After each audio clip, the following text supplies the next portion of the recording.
Mon appel, c'est vraiment quelque chose qui s'est passé quand j'étais en formation professionnelle en hôtellerie. J'ai quitté un peu le milieu chrétien où j'étais tout le temps.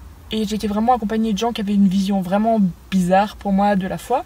Je suis allée me promener à la fac de Théo, j'ai écouté ce qu'on disait à la fac de Théo. Et je me suis dit, cette bonne nouvelle de Jésus-Christ, j'ai envie de la partager. C'est bien beau de le partager dans son travail, mais moi je veux en faire mon travail. Et donc je me suis dit, fais vicaire. Voilà. Enfin, pasteur. Je te rassure, tout de suite, j'ai pas entendu des voix. Je n'entends pas toujours. J'ai pas reçu une vocation en pleine tranche non plus, comme Saint Paul, comme l'apôtre Paul. Je n'étais pas aveuglée, mais ça s'est fait au fur et à mesure de ma vie. Petit à petit, il y a des chuchotements auxquels j'ai répondu. Une voix de tendresse, parce que j'avais une résistance, je voulais pas être pasteur. Il était hors de question que je devienne pasteur, donc en tout cas dans ma tête, si j'ai fait de la théologie, c'était parce que c'était par pure curiosité. Mais au fur et à mesure du cheminement, voilà, je ne peux pas m'expliquer, mais c'était plutôt des murmures, comme avec le vent, avec le prophète Élie, je crois. Je ne prétends pas du tout être le prophète Élie. Mais voilà, c'est ce murmure-là que j'ai entendu. Je peux pas dire un moment précis.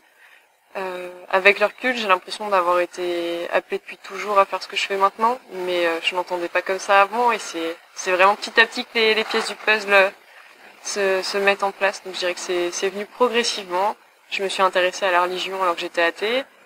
Après, je suis devenue croyante, et puis après, je me suis intéressée au métier de pasteur, et j'ai essayé, et je me suis sentie à ma place. Et je crois que c'est juste ce sentiment d'être là où il faut, là où on doit être, qui fait que je peux dire que je me sens appelée.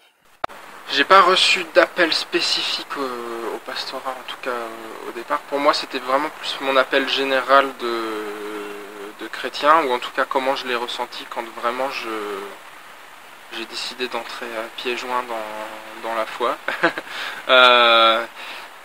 Et ça a été plutôt un chemin de projet en projet, de découverte en découverte, une envie de me former en théologie à un moment où j'avais pas de projet professionnel particulier, mais juste l'envie de faire des études et de découvrir les questions théologiques, la Bible, tout ça. L'envie de servir. Enfin voilà, c'est en combinant plein de choses, je me suis dit le pastorat, c'est pour moi pour l'instant, en tout cas, ça, voilà. C'est une suite logique de choses. Mais j'ai pas reçu de téléphone de Dieu ou quoi que ce soit. Voilà. Alors j'envie les gens qui ont eu l'occasion de se convertir ou d'avoir une grande clarté, un grand coup de lumière sur leur chemin quand ils sont tombés de cheval. Moi c'est pas le cas. Je découvre les choses chemin faisant. La Résu, je l'ai découverte un peu par hasard quand on a voulu accueillir les jeunes qui venaient pour le rassemblement de Thésée et qu'on cherchait un lieu d'hébergement. J'ai été très touchée par ce lieu et par ce qui pouvait s'y réaliser, se déployer à partir du lieu. Après ça, j'ai rejoint un groupe qui réfléchissait à un possible projet pour la Résu. Et puis, je suis devenue celle qui porte ce projet. Mais par rapport à une vocation, à la fois, je suis née dans une famille très croyante, et la possibilité d'une vocation était toujours là. Elle n'est toujours pas très configurée, ma vocation. Alors, ce serait peut-être temps que j'atterrisse, vu mon âge. Mais ça, c'est pas grave. C'est bon, hein. Ça peut encore évoluer. C'est bon.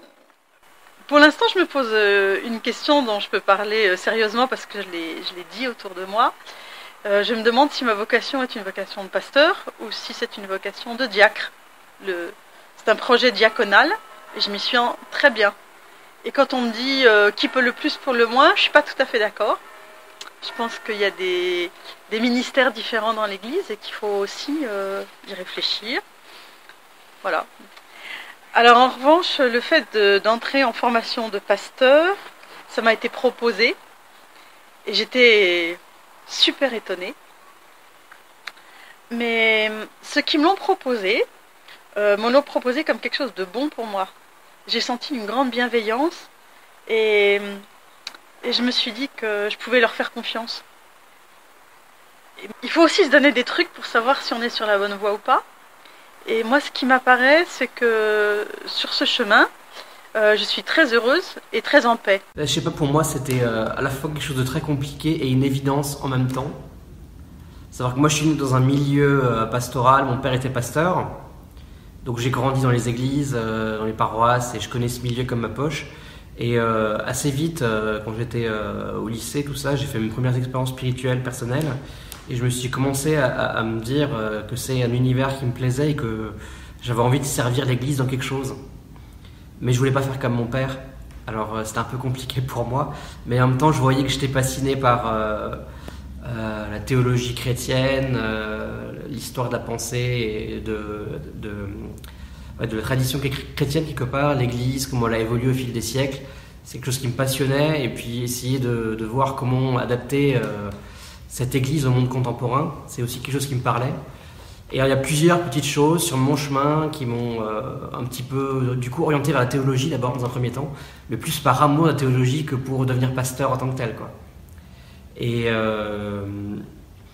à travers ça, j'ai dû un petit peu apprendre à faire mon chemin là-dedans, à la fois entre d'un côté je ne vais pas faire comme mon père et je refuse un petit peu, mais en même temps ça me parle quand même.